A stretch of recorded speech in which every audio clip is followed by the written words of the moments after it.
সবাই কেমন আছেন? আশা করি অনেক ভালো আছেন। আমিও অনেক অনেক ভালো আছি। আজকে আপনাদের জন্য দারুণ একটা রেসিপি নিয়ে চলে এসেছি। আপনারা দেখে হয়তো নিশ্চয় বুঝে গিয়েছেন। আজকে হচ্ছে আমি আপনাদের রুই মাছের মুড়িঘণ্ট রান্না করে দেখাবো। বড় বড় 3টি আমি রুই মাছের মাথা নিয়েছি। এদিকে আমি আলুগুলো কেটে নিয়েছি। কিরকম করে কেটে নিয়েছি আপনারা হয়তো দেখে বুঝে গিয়েছেন। মাছের মাথাগুলো আমি লবণ আর হলুদ দিয়ে মেখে রেখেছি। এদিকে আমি লবণ আর হলুদ দিয়ে মেখে আলুগুলো প্রথমে ভেজে নিব। মাছের মাথায় কিন্তু আলু লাল লাল করে ভেজে দিলে মাছের মাথার মুড়িঘণ্টটা খেতে আরো অনেক ভালো লাগে আর আলুগুলো অনেক তুলতুলে নরম হয়। আচ্ছা, এখন তো আমি আপনাদের সাথে রান্না একদমই শেয়ার করতে পারতেছি না, সেটার জন্য খুবই দুঃখিত। আপনারা চাইলে কিন্তু এখানে আরো অনেক ধরনের সবজি অ্যাড করতে পারেন, যেমন পটল, মিষ্টি কুমড়া এগুলো দিতে পারেন, আর কচুও কিন্তু দিতে পারে মাছের মাথার মুড়িঘণ্টতে। এই মুহূর্তে বাড়িতে কিছু নেই, মানে কোনো ধরনের সবজি নেই, তাই আমি আলু দিয়ে রান্না করে দেখাচ্ছি আপনাদেরকে। এদিকে আমার আলুগুলো ভাজা হয়ে গিয়েছে। এরপর মাছের মাথাগুলো ভেজে নিচ্ছি। মাছের মাথাগুলো লাল লাল করে ভেজে নিব।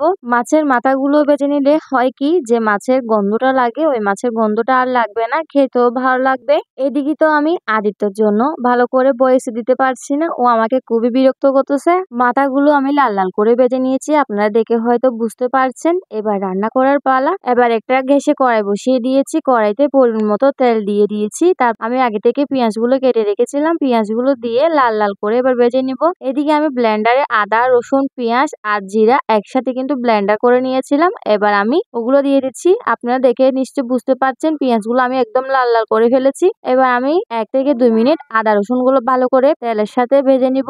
আদা রসুন পেঁয়াজ তেলের সাথে হালকা ভেজে নিয়ে এবার আমি এখানে সামান্য একটু পানি দিয়ে দিয়েছি। তারপর দিয়ে দিচ্ছি একে একে গুঁড়ো মশলা, যেমন হচ্ছে প্রথমে দিয়ে দিচ্ছি মরিচের গুঁড়ো, তারপর হলুদের গুঁড়ো, স্বাদ মতো লবণ, আর আমি কিন্তু এখানে একটা ম্যাগি মশলা দিয়ে দিচ্ছি। এটা আপনাদের অপশনাল, দিলেও দিতে পারেন, না দিলেও কোনো সমস্যা নেই। এটা দিলে কিন্তু টেস্টটা আরো বেড়ে যায় আমার মতে। তো এদিকে দেখুন মশলা সবগুলো দিয়ে দিয়েছি। এবার ভালো করে কষিয়ে নিব। মাছের মাথা মুড়িঘণ্ট কার কার ভালো লাগে অবশ্যই আমাকে কমেন্ট করে জানাবেন। আমার কিন্তু অনেক অনেক ভালো লাগে। আমাদের বাড়িতে তো সবাই অনেক পছন্দ করে মাছের মাথার মুড়িঘণ্ট। এদিকে দেখুন কথা বলতে বলতে কিন্তু আমার মশলাটা ভালো করে কষিয়ে নিয়েছি। এবার দিয়ে দিচ্ছি মাথাগুলো, মানে মাছের মাথাগুলো দিয়ে আমি আরো 3 থেকে 4 মিনিট ভালো করে কষিয়ে নিব মশলার সাথে।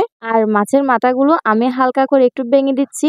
এবার দিয়ে দিচ্ছি আলুগুলো। মাছের মাথা আলু সবগুলো দিয়ে আর একটু ভালো করে আমি কষিয়ে নিব। আমি কিন্তু আপনাদেরকে খুব সহজ করে অল্প মশলাতে রেসিপিটা দেখাচ্ছি। আপনারা চাইলে এরকম করে রান্না করে বাড়িতে খাওয়াতে পারেন সবাইকে। আমি ভালো করে কষিয়ে নিয়েছি।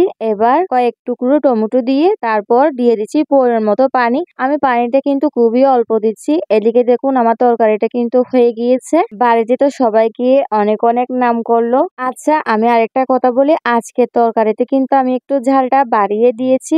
ঝাল ঝাল মুড়িঘণ্ট আমার অনেক ভালো লাগে। আমাদের বাড়িতে সবাই ঝাল খেতে পছন্দ করে। এদিকে দেখুন তরকারিটা আমি এক বাটিতে নিয়েছি। দেখতে কিন্তু অনেক সুন্দর হয়েছে, কালারটা তো বলতে হবে না। আচ্ছা, নামানোর আগে কিন্তু আমি এখানে গরম মশলা দিয়ে নামিয়েছি। কেমন হলো আজকের ভিডিওটি আর রেসিপিটা কেমন হলো অবশ্যই কিন্তু আমাকে কমেন্ট করে জানাবেন আপনারা।